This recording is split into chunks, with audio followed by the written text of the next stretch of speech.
Bom dia, boa tarde, boa noite, seja bem-vindo, seja bem-vinda ao canal Imparável aqui no YouTube e também ao Imparável Cast no Spotify. A minha convidada de hoje é uma inspiração para milhares de concurseiros e concurseiras Brasil afora. Mas eu acho que poucos conhecem com profundidade, com detalhes, a história dela. Ela sempre sonhou em ser defensora pública. Fez várias provas pelo Brasil inteiro, com apenas ela e a mala, como ela mesma diz. Apenas eu e minha mala, como ela colocou. E reprovou nessas provas. Passou ali aproximadamente 3 anos fazendo provas para a Defensoria Pública, vivendo muitos lutos após as reprovações, sendo o maior deles depois de reprovar para o seu estado, o estado de Pernambuco. Nesse momento, ela ficou na dúvida se deveria continuar estudando para a Defensoria, porque via os seus amigos que haviam se formado com ela tendo vitórias e ela apenas estudando ali, não conseguindo o resultado almejado. Foi então que ela cogitou distribuir currículos e advogar, abandonando esse projeto, esse sonho. Mas apareceu uma prova para ser delegada de polícia em seu estado. E ela estava na dúvida se deveria fazer ou não essa prova, se queria ou não trabalhar com o crime de maneira tão direta. Até sua mãe também ficou na dúvida. Por que você vai fazer essa prova, minha filha? Ela disse. Mas a nossa convidada decidiu fazer a prova, foi aprovada, assumiu como delegada aos 26 anos de idade e hoje apaixonada pela profissão e um exemplo para todos nós. Estou aqui com a professora do GRAM e delegada de polícia no estado de Pernambuco, Jéssica Ramos. Professora Jéssica, seja muito bem-vinda. Muito obrigado por vir até Brasília para a gente conversar, bater esse papo. Prazer conhecê-la pessoalmente e vai ser um prazer também conhecer um pouco mais da sua história. Obrigada, Gabriel, pelo convite, primeiramente, para estar aqui conversando com você e passar para os alunos, como você mesmo falou, um pouco mais da minha história, que muitos não conhecem os detalhes e que, para mim, são detalhes importantes, né? E não é apenas sobre estudar e estudar com técnicas certas de estudo, né? Eu tinha uma certa confiança em mim mesma quando eu comecei a estudar para concurso, até porque passei de primeira no vestibular de Direito, lá na UFPE, na minha cidade, e eu me considerava uma pessoa bastante esforçada, bastante estudiosa, e até então, né, ali no começo da minha vida adulta, quando eu entrei na faculdade, eu tinha uma certa visão de que as coisas aconteceriam conforme o meu esforço, né? Somente conforme o meu esforço. E para mim foi uma alegria muito grande ter passado na faculdade de Direito, na Federal, porque era um vestibular muito concorrido. E para meus pais foi uma alegria muito grande e para mim também. Então eu passei a ter uma confiança em mim mesma de que eu poderia galgar, né, bons lugares através dos meus esforços. Só que eu não sabia que depois da faculdade se iniciaria uma jornada de conhecer alguns outros aspectos sobre concurso público, né? A primeira grande questão que eu gostaria de dizer aqui é que na faculdade eu só gostava de direito penal. Para mim foi uma grande decepção ter entrado na faculdade de direito e ter encontrado matérias como direito empresarial, direito tributário, direito ambiental. Eu brincava com meus amigos de faculdade que eu entrei na faculdade de direito achando que era aqueles seriados, né, de que só tinha direito penal e pronto. E eu era apaixonada por direito penal, né? Na verdade, tudo isso em mim com relação ao direito penal nasceu de um fato triste até, né? Eu e minha mãe sofremos um assalto quando eu tinha 10 anos de idade.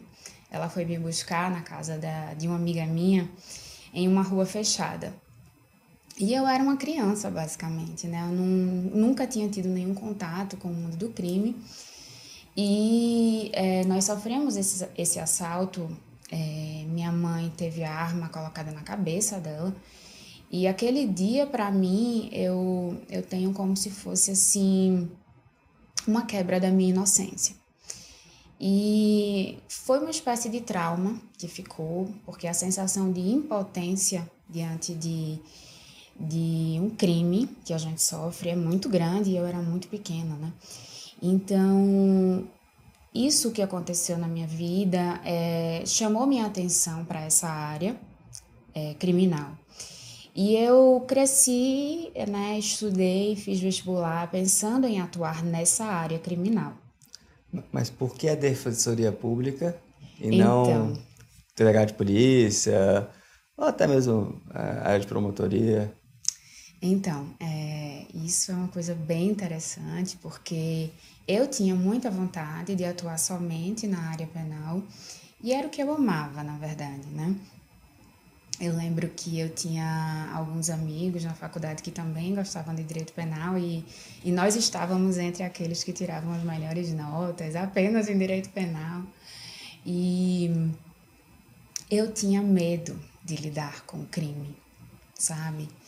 Então eu pensava assim: eu quero lidar com o crime, mas eu não quero estar contra o criminoso. Eu tenho medo, né? Muitas pessoas chegam para mim até hoje e dizem: mas você não tem medo não de ser delegada? E eu acredito que esse medo sempre existiu e lá atrás de uma forma ainda maior.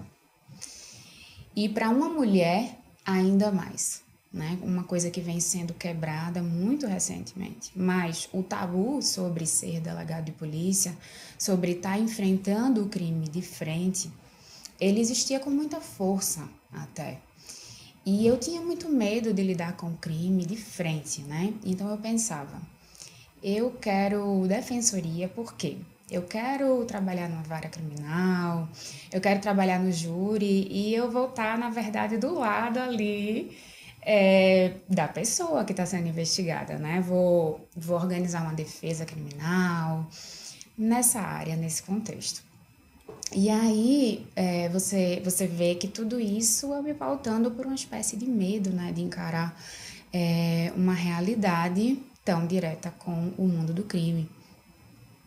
E aí, nisso, né, eu fiz a OAB, eu ainda estava na faculdade, no 10º período, fiz a OAB e era uma prova, assim, que basicamente os meus colegas, eles passavam com uma certa facilidade de primeira vez.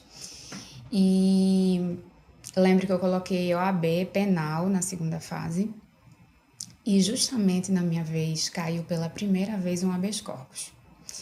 Uma peça que até então os professores não acreditavam que poderiam cair, então não existia todo um estudo, um direcionamento sobre essa peça na UAB segunda fase, nos cursinhos.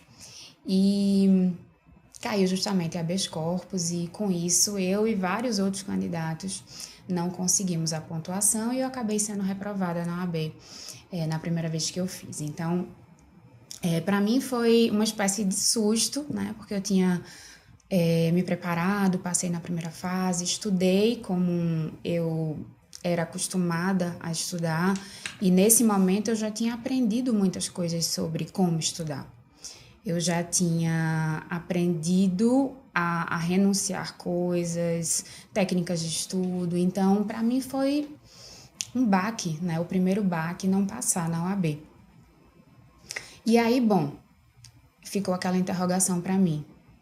Será que tudo depende mesmo do meu esforço, né?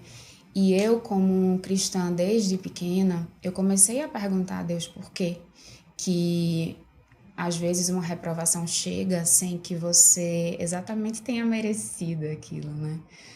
E a gente, querendo ou não, a gente vive um pouco nessa sociedade de eu ganho por aquilo que eu luto para conseguir, né?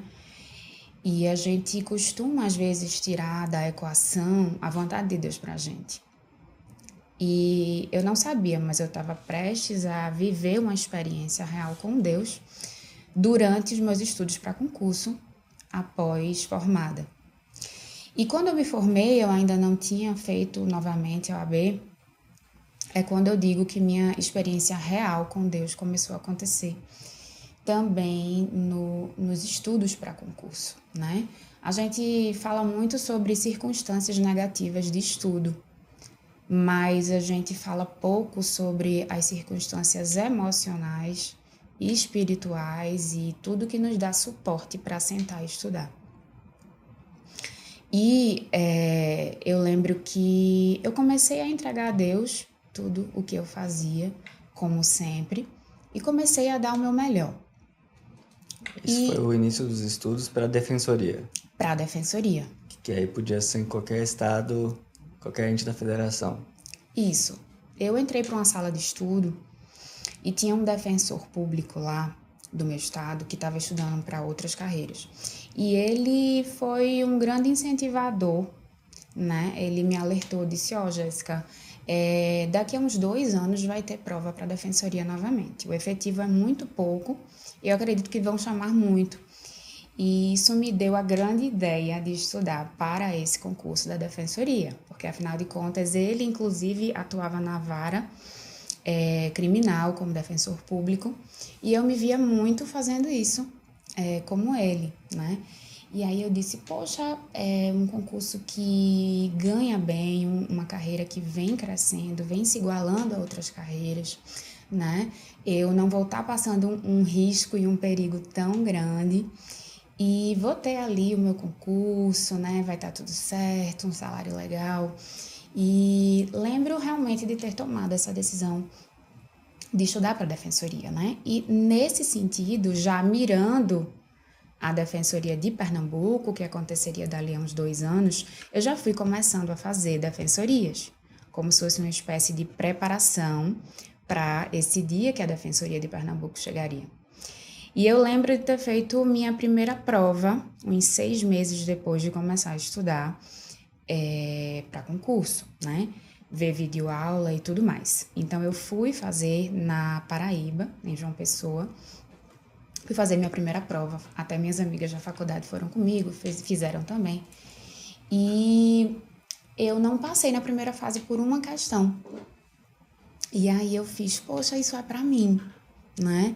Apesar de eu ter reprovado a primeira vez na OAB, essa coisa de não passar por uma questão me deu uma força, uma motivação. E aí eu disse, poxa, isso é para mim. Se eu realmente me comprometer com isso, pode ser que eu consiga daqui a 2 anos estar preparada para passar. E aí foi que eu dei realmente continuidade aos estudos para concurso, videoaula e para a OAB novamente, né? Fiz a OAB novamente, passei, né? E continuei meus estudos para a defensoria e também não excluindo a possibilidade de promotoria, por exemplo, né? Mas nunca pensei em delegado de polícia, né? Ainda muito com o tabu dentro de mim sobre essa profissão, que se a gente for parar para ver 10 anos atrás, não tinha tantas mulheres assim exercendo essa função. Então, era mais aquela coisa, você vai ser juíza, você vai ser promotora, você vai ser procuradora. Então, até nossa família, para entender todo o leque de oportunidades que existem, atrapalha um pouco, né, a gente nas nossas escolhas pessoais. E aí eu lembro de minha mãe dizer, desde pequena, que achava que eu ia ser juíza, né? E meu pai também sempre dizia, por que você não estuda para promotoria, né? É um cargo tão bonito e tal. E eu lá teimando na defensoria. Lembro que fui para uma salinha de estudos e comecei a estudar da forma como eu já sabia, da forma como eu sabia que dava certo. E fui fazer minha segunda prova da defensoria em Fortaleza. E aí foi realmente a primeira prova que eu queria passar. Achava que poderia passar e já fazia por aí um ano e alguns meses que eu já estudava. E cheguei lá, foi até uma prova considerada bem difícil pelos colegas que fizeram. Cheguei lá, eu e a mala, né? Aquela sensação de você pegar um avião, botar uma mala e ir sozinha fazer uma prova. E até ver outros concurseiros com vade-mecum ali no aeroporto, sentir tudo isso, né? Era muito novo para mim, era um pouco solitário também. E chegou eu e a mala na sala de prova. E lembro que antes, quando eu cheguei no hotel sozinha, um dia antes da prova no sábado, eu estava muito tensa e eu sentei no chão do quarto e chorei muito. Chorei muito falando com Deus, porque eu queria entender qual era a vontade dele para minha vida e eu queria suportar uma reprovação de uma maneira muito mais inteligente e com discernimento, se ele me desse um suporte espiritual. Então eu lembro de ter sentado no chão do quarto e eu ter chorado muito. Chorado como se fosse um bebê, assim. Isso na véspera da prova. Na véspera da prova. E eu lembro de dizer assim a Deus, Senhor, eu quero muito passar, o Senhor sabe disso. Eu não vim aqui à toa. Mas, se não for da tua vontade que eu passe, me dê ombros fortes para eu aguentar a reprovação e continuar caminhando. Então, eu terminava meu choro com essa frase. E eu fui fazer a prova no outro dia e eu não passei por uma questão. De novo. E aí eu novamente questionava, o que é que tá faltando, né? O que é que tá faltando para eu passar? Será que é mais tempo de estudo? Será que não era para ser aqui? Né? O que é que Deus quer me falar sobre isso? Porque na minha caminhada de estudos, eu comecei a perceber que a vontade de Deus, ela existe na equação. Passar ou não passar. Reprovar ou não reprovar. Uma coisa que é pouco falada, né? Porque se coloca muito dentro da equação, tempo de estudo, equilíbrio emocional, competência, inteligência e tudo mais. Mas eu comecei a perceber de perto que sim, eu era competente para passar, mas eu não tinha passado naquela prova porque Deus não tinha aquilo preparado para mim.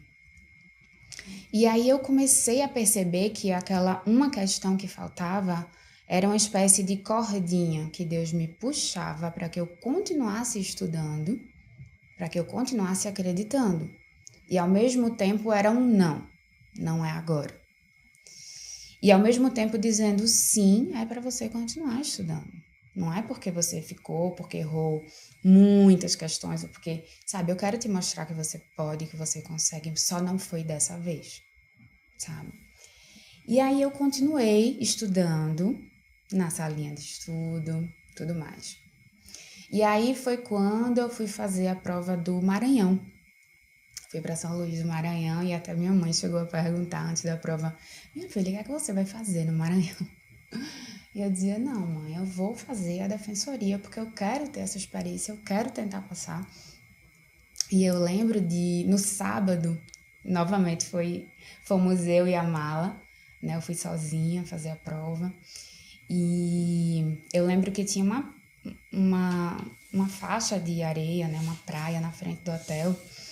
E à tarde, no sábado, eu cruzei a rua e fui caminhar na areia da praia. E aí lá eu encontrei uma senhora e eu comecei a conversar com ela. E aí ela disse: dessa vez vai dar certo, né, minha filha? Aí eu disse: se Deus quiser. Se Deus quiser, acho que vai dar certo dessa vez.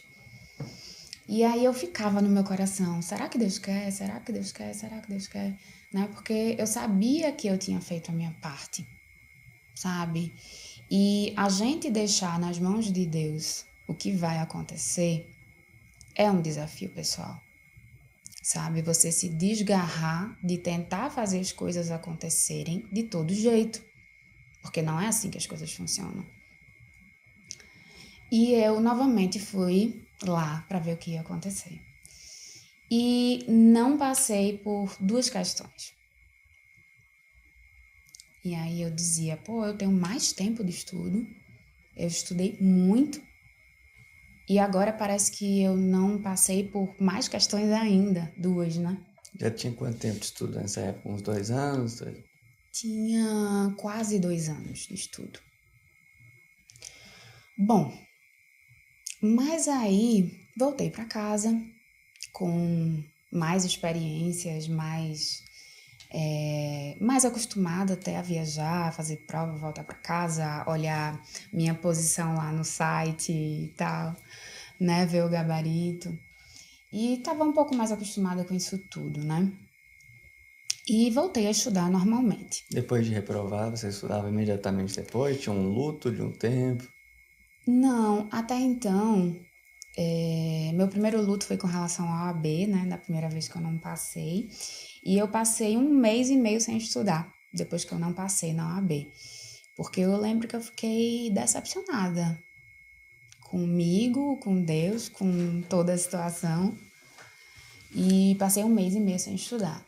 E dessas outras vezes, né, eu costumava, assim, dar um intervalo de uma semana.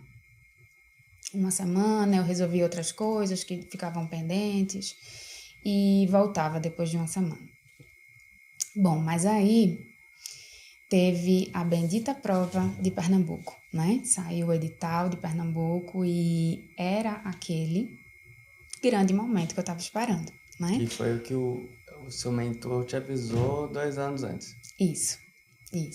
Foi quando chegou, abriu o edital e eu disse, bom, agora é a minha vez, não é? Porque eu tô fazendo as provas, tô viajando, tô estudando, tô aperfeiçoando meus estudos, eu tô sendo responsável naquilo que eu posso fazer por mim e eu sempre fui assim, eu nunca precisei de ninguém mandar eu fazer nada. Eu me organizava, eu fazia meus cronogramas, eu tinha já a responsabilidade dentro de mim, né? E eu era muito exigente comigo mesma também. Então, eu sabia que eu poderia passar na prova. E aí, quando saiu o edital, eu disse, pronto, agora é a minha vez, chegou a minha vez, eu vou ser aprovada, vai dar tudo certo, né? E estudei muito, né? Quando saiu o edital até a prova, muito mesmo, assim. Foi a primeira vez que eu parei, assim, rede social, parei tudo para passar o dia de fato estudando e revisando tudo que eu já tinha feito, né? Tudo ali com muita seriedade, crendo que seria a minha vez. E aí, passei na primeira fase e de tarde foi a segunda fase, né? De manhã foi a primeira fase, de tarde foi a segunda fase. E os que passassem na primeira fase iriam ter a segunda fase corrigidas e daí teria a fase oral. E pelo gabarito inicial, né, o preliminar, eu teria passado tanto na primeira fase quanto na segunda. Minha discursiva, minha peça estava tudo nos conformes. E eu já estava basicamente comemorando, né? Cheguei, falei a algumas amigas próximas minhas, de sala de estudo, de faculdade, que eu achava que ia passar, né? Tava quase comemorando ali. Cheguei a comprar um curso para a fase oral. Cheguei a comprar o material, imprimir, encadernar, né? E tá naquela ansiedade de começar a estudar para a fase oral. Foi quando saiu o gabarito definitivo. E a banca era CESP. E houve uma troca de gabarito. E uma errada anula uma certa. E eu não consegui mais passar, né? Não consegui que minha segunda fase fosse corrigida devido a essa troca de gabarito. Um ponto de novo? 1 ponto de novo. Gabriel, dessa vez eu vivi um luto. Eu vivi um luto de um sonho que eu estava alimentando por um tempo, né? Eu tinha ali o apoio das pessoas, eu tinha a crença das pessoas, a torcida das pessoas e eu tinha feito o que estava ao meu alcance. Eu tinha viajado, eu tinha tentado outras situações, não era a primeira vez que eu estava fazendo uma prova. Eu já era experiente em fazer provas, eu já sabia todos os detalhes, eu já sabia todos os momentos.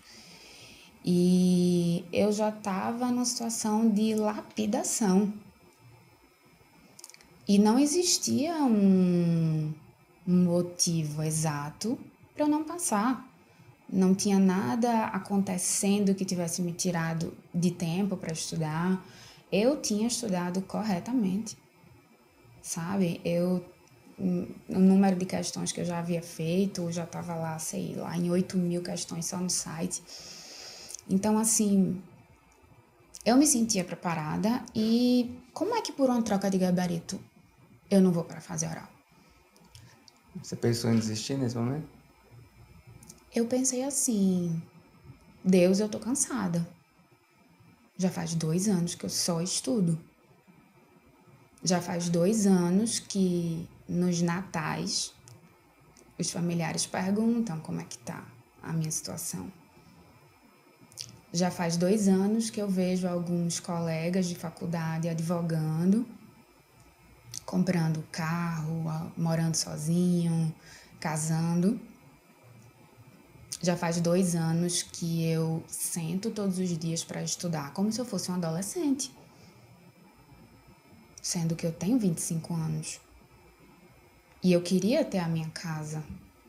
E eu queria ter o meu dinheiro. E eu tenho batalhado por isso. Eu tô cansada. Porque, afinal de contas, só estudar cansa muito. Cansa muito. E eu tava sempre pedindo a bênção de Deus quando eu ia fazer concurso, estudo, quando eu ia fazer prova. E eu sempre contava com ele, né? E parecia que não estava dando certo e parecia que Deus sabia que eu queria aquela prova e que ele não tinha feito as coisas acontecerem.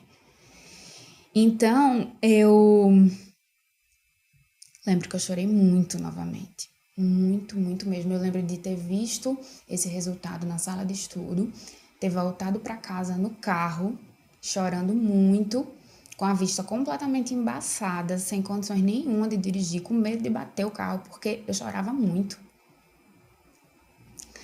E tem um momento quando a gente está estudando que as coisas parecem não fazer sentido. Não fazer sentido, ou pelo menos parece que Deus não está com a gente, ou que Ele não está vendo a nossa situação, ou que a gente não está entendendo a explicação dele. E nesse momento eu me senti chateada com Deus, pelos 2 últimos anos que eu tinha semeado e que aparentemente eu não tinha colhido. E aí, sim, eu passei mais ou menos 1 mês sem estudar. Eu fiquei derrotada. Você pensou até em distribuir currículo para advogar? Sim, na verdade, não foi exatamente nesse momento. Eu vivi uma tristeza muito grande, assim, que eu me senti uma adolescente dentro de casa. E eu comecei até a pensar que eu estivesse já entrando numa depressão, né? Aquela sensação de utilidade para com a sociedade, né? Eu era uma pessoa de 25 anos, estava dentro da casa dos meus pais, queria viver uma situação que eu tivesse a minha casa e as coisas fossem do meu jeitinho, porque a gente quer isso. E nem os meus pais sentiam que algo estava acontecendo, sabe? Então, eu estava frustrada, não sabia se os meus pais também já estavam desacreditados, enfim. E decidi, mesmo sem entender, voltar a estudar. E aí eu troquei de salinha de estudo, eu renovei o ambiente e eu fui com o resto de força que eu tinha e que eu não sabia de onde tirar. Mas eu reorganizei, limpei a bancada, tentei continuar. Foi quando saiu o edital da Defensoria do Rio Grande do Norte. E eu adoro o estado do Rio Grande do Norte, adoro o Natal. Sempre quando eu vou tirar férias, eu vou para lá. E eu disse, não, eu vou então agora tentar Rio Grande do Norte, porque é uma cidade que eu queria morar, Natal, e existe essa possibilidade de eu ser feliz lá também. Se não for Pernambuco, talvez Natal dê certo e eu seja feliz. E com um pouco mais de estudo e revisões e tudo mais, eu fui fazer Rio Grande do Norte em dezembro de 2015 e não passei por 3 questões. E aí eu dizia, o que é que tá errado? Parece que eu tô errando mais com o passar do tempo, né?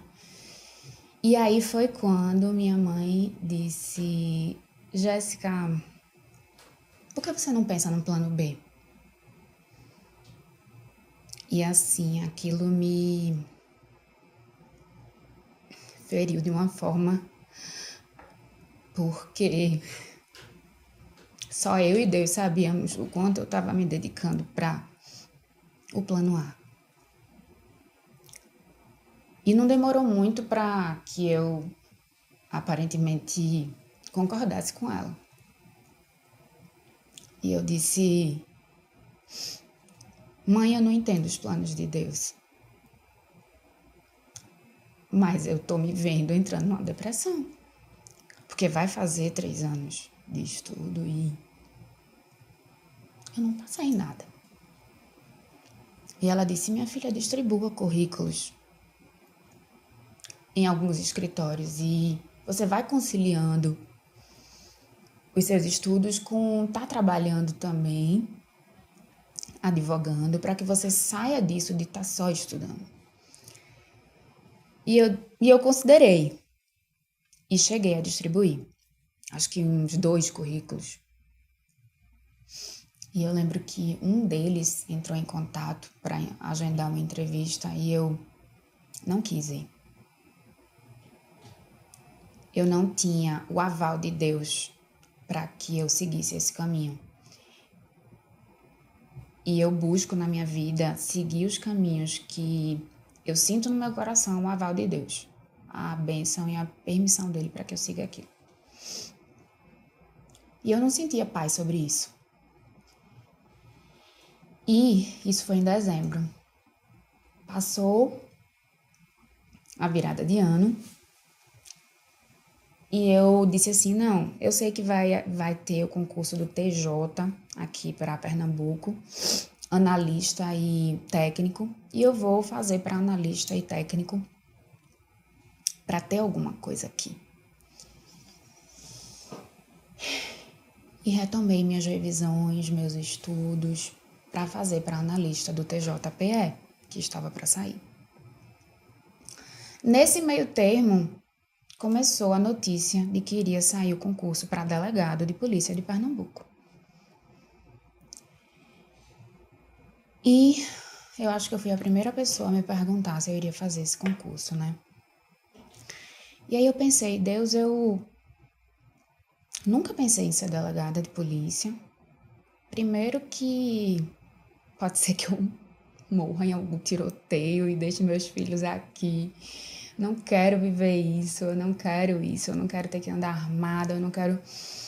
Então, assim, todos os tabus que giram e giravam em torno do cargo vieram à tona para mim também. E eu nunca tinha feito prova para delegado.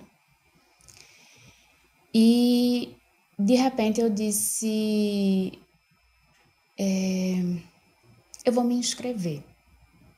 Porque o máximo que pode acontecer de ruim é eu ter mais uma experiência para contar de concurso público. Porque, afinal de contas, eu não sei o que Deus quer para mim. Eu venho tentando bater nas portas e as portas não se abrem. E eu lembro de ter perguntado a Deus se era para eu fazer essa prova. E eu senti no meu coração, faça. Faça. Eu não senti assim, você vai passar. Eu senti, faça. O que vai acontecer, faça. E aí eu nunca tinha estudado algumas coisas, nunca tinha estudado para a segunda fase de delegado de polícia, que iria acontecer no mesmo dia à tarde. Nunca tinha estudado peças para delegado de polícia. Nunca tinha estudado discursivas para delegado de polícia. Quanto tempo você teve para estudar isso? 2 meses. Nunca tinha estudado medicina legal. E eu disse assim, Nunca tinha estudado ambiental também. E eu disse assim, pô, mas eu tenho todo o resto. Estudado, revisado milhares de vezes e tal. Eu disse assim, desfiz minhas redes sociais, estudei 2 livros de medicina legal, tudo isso em 2 meses. Gravei minha própria voz estudando direito ambiental e eu escutava no carro, nos trajetos. E estudei PDFs de segunda fase de delegado. Foi só o que eu vi. E eu disse, eu vou com o que eu tenho. Porque hoje eu sei que quando eu bater na porta e for para ela se abrir, ela vai abrir. E eu, à medida que eu estudava e se aproximava da prova, eu sentia uma energia tão grande nessa prova que eu não sabia explicar. E só eu sentia isso, assim, ninguém poderia de fora entender. E eu lembro que no dia que eu fui fazer a prova, e engraçado porque eu tinha um relacionamento, um namoro de 4 anos, e que a gente terminou 4 dias antes da minha prova. E nem isso me fez fracassar. Eu simplesmente desliguei o celular de tudo. E meus pais foram me deixar no local de prova, aqui em Recife, lá em Recife. E eu lembro de, no caminho, minha mãe dizer, minha filha, por que você está indo fazer prova para delegado de polícia? E eu dizia, vou fazer, mãe, pode ser que dê certo. Aí ela, minha filha, é tão perigoso, não sei o quê. Isso no caminho para a prova, né? E eu dizia, o que tiver de ser, vai ser. Hoje eu já tenho essa tranquilidade. E fiz a prova. E quando eu saí de manhã, eu tinha a impressão de que eu tinha passado. Só que eu não chequei o celular em momento nenhum na hora do almoço. Meu celular ficou desligado o dia todo. Saí para almoçar com meus pais, voltei à tarde para fazer a segunda fase, sem checar absolutamente gabarito nenhum. Quando eu cheguei de tarde, eu tinha me preparado na minha cabeça para cair algum tipo de prisão na peça. E não teve nenhum pedido de prisão na peça. E eu fiquei me perguntando o tempo todo, revisando todos os tipos de prisão que poderia ser. E não me via nada à mente, não era nada, não era nada, não era nada. Até que eu lembrei de uma aula que eu deixei de ver, de um curso. E o nome da aula era Interceptação Telefônica. E eu disse assim, eu não acredito que é essa aula que eu deixei de ver. Foi essa peça que caiu na sua prova? Essa peça que caiu. Aí eu fiz... Eu vou colocar o nome dessa peça, essa. E vou desenvolver. Era essa peça. E foi a única aula que eu não vi. Gabriel, eu posso lhe dizer que em todas as fases desse concurso eu vi o mar se abrir. Porque se abriu em todas as fases. E eu pude ver que quando é para acontecer, Deus faz acontecer. Não só na segunda fase, mas nos títulos, por exemplo, que eu não tinha livros publicados. E houve uma remarcação da data da apresentação de títulos e deu tempo de eu publicar livros. E com meus pontos... E mais uma coisa, minha atividade jurídica foi de advocacia pro bono. E nunca tinha caído em um edital que a advocacia pro bono contava como títulos. Nesse edital tinha? Nesse edital tinha. Com todos os títulos que eu consegui, assim, em uma rapidez incrível, eu fiquei em 19º lugar no concurso, que eu não tinha absolutamente expectativa sobre ele. E foi quando eu entrei na profissão que Deus me falou assim: você estava tentando se esconder em um cargo que não tratasse diretamente com isso. Mas você precisa entender que você não precisa temer. Eu estou com você e isso basta. Você não precisa ter medo, você não ia passar sua vida se escondendo. Você vai tratar disso diretamente e vai dar tudo certo. Então, hoje, eu já passei por alguns casos muito importantes no meu estado. E enfrentei todos. Todos. E nada nunca me aconteceu. E Deus até hoje me diz: não é pela sua força, é pela minha. Tá vendo que os nãos que eu te dei foi para que você vivesse uma coisa melhor, com coragem, do que você tá vivendo com medo. Então, Gabriel, a minha história não é sobre falta de condições de estudar. A minha história é ver claramente que passar ou não passar, viver uma coisa ou não viver, tem a ver com a vontade de Deus pra gente. E colocar a vontade dele na equação e saber com maior inteligência, discernimento e tranquilidade viver todo esse processo até que aquilo que Deus tem pra gente aconteça. E é isso que muitas pessoas que estudam não conseguem visualizar. Quando elas sofrem uma reprovação, elas pensam que é somente porque elas fracassaram. Elas perdem as forças e as esperanças porque não conseguem ver que Deus tem um outro plano e que é preciso continuar caminhando. Sua história é muito inspiradora. Percebo aí pelos seguidores, pelos concurseiros, pelos alunos aqui do Grão, tanto que eles gostam de você. Parabéns, professora, pela persistência, pela trajetória, pela inspiração, por ser um modelo como profissional, porque a gente tem que se lembrar que o concurso, ele nos habilita para exercer a profissão, mas tem um depois do concurso, né? Sim. Que é fazer um bom trabalho, que é servir a população, que é ajudar pessoas, e a gente percebe claramente que você faz isso muito bem. Eu gosto sempre de fazer uma pergunta aqui aos meus convidados, que é: qual conselho você daria para quem está nos acompanhando, possivelmente passando por várias reprovações, talvez estudando há muitos anos, talvez dudando da própria capacidade, pensando, será que concurso é para mim? Qual conselho você daria para essa pessoa não desistir, para essa pessoa ser imparável como você foi e é na sua jornada? Eu diria o seguinte: gaste a maior parte do seu tempo procurando saber qual é o propósito de Deus para sua vida.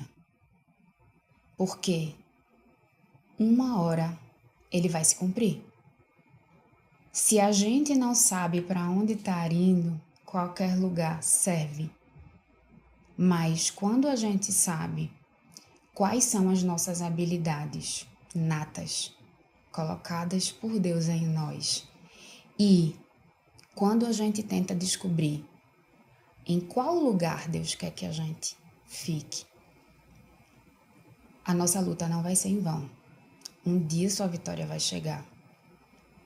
Então, ao invés de gastar tempo estudando para várias carreiras, todas diferentes entre si, gaste mais tempo com Deus perguntando onde Ele quer te colocar.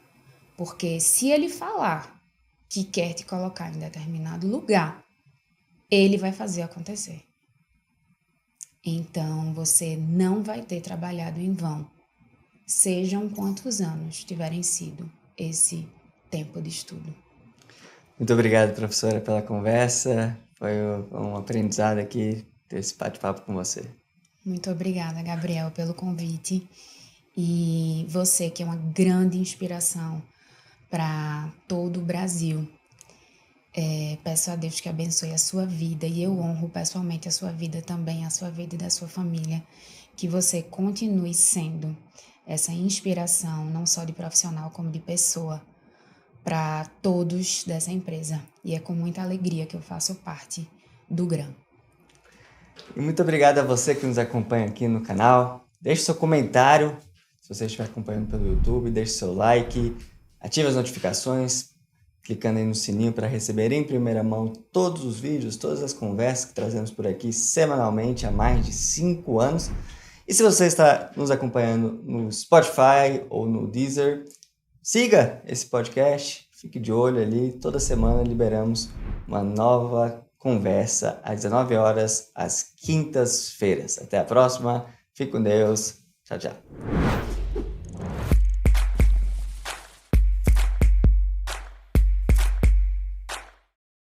Você quer assistir a conversas como esta, inspiradoras, de imparáveis que conquistaram seus sonhos e passaram por desafios muito, muito grandes? Então inscreva-se no canal Imparável, acompanhe centenas de entrevistas como esta e também assista aos novos depoimentos, às novas conversas toda quinta-feira às 19 horas aqui no canal.